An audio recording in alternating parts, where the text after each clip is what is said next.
తాకట్టులో ఉన్న బంగారాన్ని విడిపించి ఆ రోజున్న మార్కెట్ ధర కట్టి మిగిలిన డబ్బును మీకు అందిస్తుంది కొమ్మూరి గోల్డ్. నమస్తే, నేను ముఖేష్. ఈరోజు మనతో పాటు ఉన్నారు ప్రముఖ జ్యోతిష్య వాస్తు పండితులు, జ్యోతిష్య వాస్తు శిక్షణ నిపుణులు, శ్రీ లలితాదేవి ఉపాసకులు బ్రహ్మశ్రీ నానాజీ పట్నాయక్ గురువుగారు నమస్కారం. శ్రీమాత్రే నమః.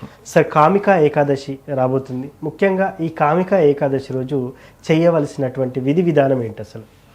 ఒకటేనండి, ఏ ఏకాదశి అయినా ఒకటే ఫస్ట్ సూత్రం ఏంటంటే వాళ్ళు ఉపవాస దీక్ష తీసుకోవాలి.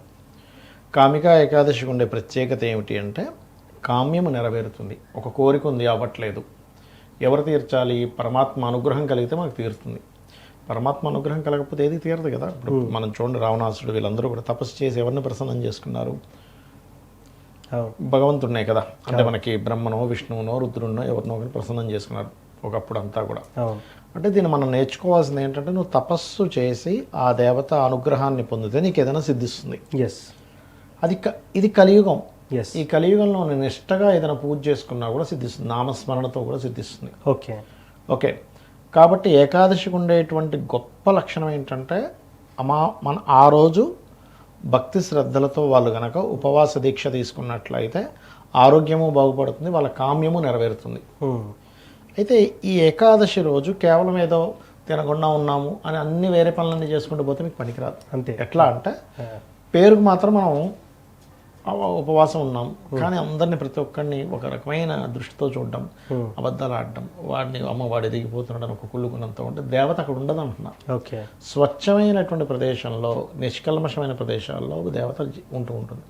మరి ఏమండి, ప్రపంచం మొత్తం ఆల్మోస్ట్ 90% అలాగే ఉంది కదా, లేదా అంటే అక్కడ ఎనర్జీ తగ్గిపోయింది. మనం ఎంత స్వచ్ఛంగా, ఎంత అవతలవాడు బాగు కోరుకునేలాగా, ఎందుకంటే పరోపకారం పుణ్యం, పరపీడనం పాపం. చాలామంది చేసేది ఏంటి? పీడనం. అవును, 90% ఇబ్బంది పెడుతున్నామా, తెల్లారులేసి అదే స్కెచ్. ఇంకా ఎవరిని ఎట్లా ఇబ్బంది పెట్టాలి, ఎవరి గురించి మనం ఏం అబద్ధం చెప్పాలి, ఎవరి గురించి ఏం పుకార్లు లేపాలి, ఎవరి గురించి ఎట్లా మాట్లాడాలి, ఇంకా అదే పని. తెల్లారిందంటే అదే పని. వాక్కుకి అధిదేవత అగ్ని అనమాట. అందుకని ఏంటి, చాలా జాగ్రత్తగా వాడాలి వాక్కుని. ఇష్టం వచ్చినట్టు మాట్లాడుకుంటూ పోతే ఇది దూషణం అయిందంటే కుటుంబము పాడవుతుంది, వీడి ఫైనాన్షియల్ గ్రోత్ పోతుంది.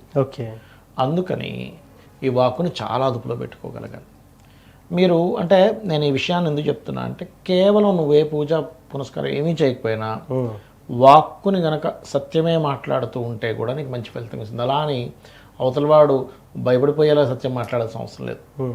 కొన్నిసార్లు ఇప్పుడు డాక్టర్ గారు ఉన్నారు, పేషెంట్ వెళ్ళాడు డాక్టర్ గారి దగ్గరికి, చూశాడు చాలా ఇబ్బందిగా ఉంది, ఇంక మనిషి బతకడం తెలిసింది. కానీ అప్పుడు డాక్టర్ గారు ఏం చేస్తాను, నువ్వు చచ్చిపోతావని చెప్పడుగా. అవును కదా, ఏం కాదయా, ఎందుకు నువ్వు టెన్షన్ పడతావు, ఈ టాబ్లెట్ వేసుకో, ఒక హోప్ ఇస్తాడు.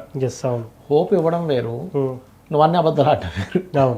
చాలా తేడా ఉంటుంది దానికి దీనికి. అదొక్కటి పాటిస్తే కూడా మంచి ధనవంతుడు అవుతాడండి మనిషి. అసలు కోటీశ్వరుడు అవుతాడు అదొక్కటి పాటించగలిగితే. ఎందుకంటే వాడు నోటి నుంచి ఏదనుకుంటే, వాడు మనసు నుంచి ఏదనుకుంటే స్వచ్ఛంగా ఉన్నప్పుడు అది జరుగుతుంది, జరిగి తీరుతుంది. ఎందుకు అవ్వదు? అయితే ఏకాదశి రోజు ఎప్పుడూ కూడా చక్కగా ఉపవాస నియమం పాటిస్తూ నారాయణుని యొక్క నామస్మరణ, ఓం నమో భగవతే వాసుదేవాయ నమః, ఈ ఒక్క నామము పూర్తిగా మిమ్మల్ని ఎలాంటి దోషాలున్నా, జాతక చక్రంలో ఎంత దోషం ఉన్నా కూడా బయటపడడం జరుగుతుంది. కాకపోతే మీరు ఎంత నమ్మి చేస్తున్నారు ఈజ్ మోస్ట్ ఇంపార్టెంట్. ఈ నమ్మకం ఎక్కడి నుంచి వస్తుంది అంటే, మీరు ప్రాక్టీస్ చేయడం వల్ల వస్తుంది, నిత్య దేవతారాధన వల్ల వస్తుంది. ఎలా అంటే, ఇప్పుడు ఇంత చక్రాలు, ఇంత వెడల్పున 2 చక్రాల మీద మనిషి సైకిల్ తొక్కుంటూ వెళ్ళిపోతున్నాడు. సైకిల్ని జనరల్గా నిలబడితే పడిపోద్ది, నిలబడదు. కానీ తొక్కుకుంటూ వెళ్ళేటప్పుడు నిలబడుతుంది మూమెంట్ వల్ల. స్టార్టింగ్లో నేర్చుకునేటప్పుడు అదే తొక్కుకుంటూ వెళ్తాడు, కానీ పడిపోతాడు. కానీ తర్వాత ఒక 4 రోజులు, వారం రోజులు ప్రాక్టీస్ చేస్తే ఈజీగా వెళ్తున్నాడు. అంటే దాని అర్థం ఏంటి, ఒక ప్రాక్టీస్ అనేటువంటిది కనుక మీరు నమ్మకంగా చేస్తే ఈజీగా వెళ్ళిపోతాడు. ఇంకొంచెం ప్రాక్టీస్ చేస్తే సైకిల్ చక్రాన్ని పైకి లేపి సింగిల్ చక్రం మీద కూడా వెళ్తాడు. ఇంకొంచెం బాగా ప్రాక్టీస్ చేసిన వాడు కింద నడవడం కాకుండా తాడు మీద కూడా నడుస్తాడు. అంటే ఏంటి, సహజంగా చూస్తే అసాధ్యం, కానీ నువ్వు ప్రాక్టీస్ చేస్తే సాధ్యం. దేనికైనా ప్రాక్టీస్ ఈజ్ ఇంపార్టెంట్. అలాగే పూజ కూడా ఒక ప్రాక్టీస్, ఒక దేవతా సంబంధించినటువంటిది కూడా ఒక ప్రాక్టీస్. ఎవరినైనా కనుక ఒక మంత్రం ఇచ్చి కూర్చోమంటే 10 నిమిషాల కంటే ఎక్కువ కూర్చోలేరు. లేకపోతే మీకు అలవాటు అవుతూ ఉంటే 1 గంట, 2 గంటలు, 3 గంటలు, గంటల తరబడి కూర్చోగలుగుతాడు. ఆసన సిద్ధి అంటాం దాన్ని. ఇక్కడ ఏంటంటే ఫస్ట్ ఆఫ్ ఆల్ మనం పూజలు చేసే ముందు కంటే కూడా ఆసన సిద్ధి చేసుకోవాలి. ఆసన సిద్ధి చేసుకొని మీరు ఒక నామాన్ని పట్టుకొని కనుక చేస్తూ ఉంటే, ఇప్పుడు నేను మీకు ఇందాక చెప్పాను ఓం నమో భగవతే వాసుదేవాయ నమః. అవును.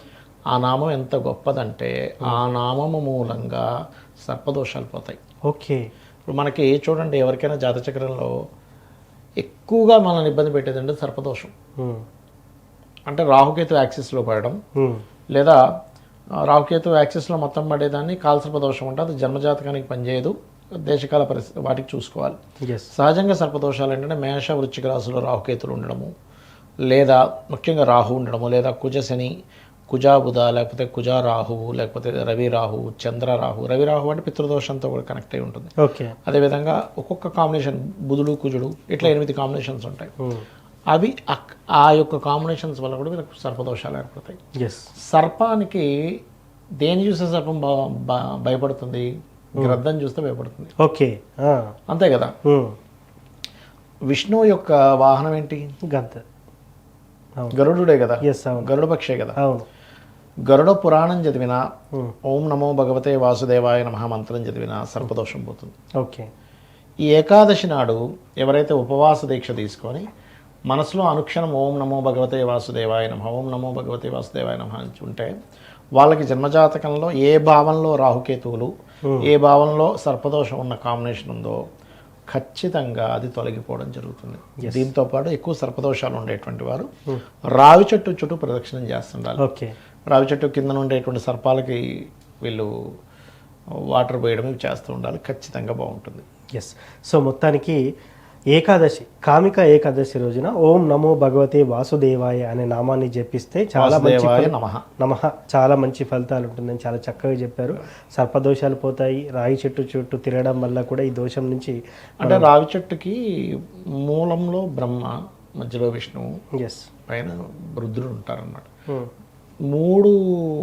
కొన్ని టెంపుల్లో గురువు గారు వేప చెట్టు కూడా కలిసి ఉంటుంది. రావి చెట్టు వేప చెట్టు కలిసి ఉంటుంది. విశేషం అంటే త్రిమూర్తుల చుట్టూ ప్రదక్షిణం చేసిన ఫలితం వస్తుంది. అందుకే తులసి చెట్టు కూడా తిరుగుతారు. తులసి చెట్టుకి సకల దేవతలు ఉండే అనుగ్రహం ఉంటుంది. అందుకే తులసి చెట్టు ఇంట్లో పెట్టుకోవాలంటారు. అందుకని వృక్షాలకి ప్రదక్షిణ చేయడం, మొక్కలకి ప్రదక్షిణ చేయడం చాలా గొప్ప విషయం అది.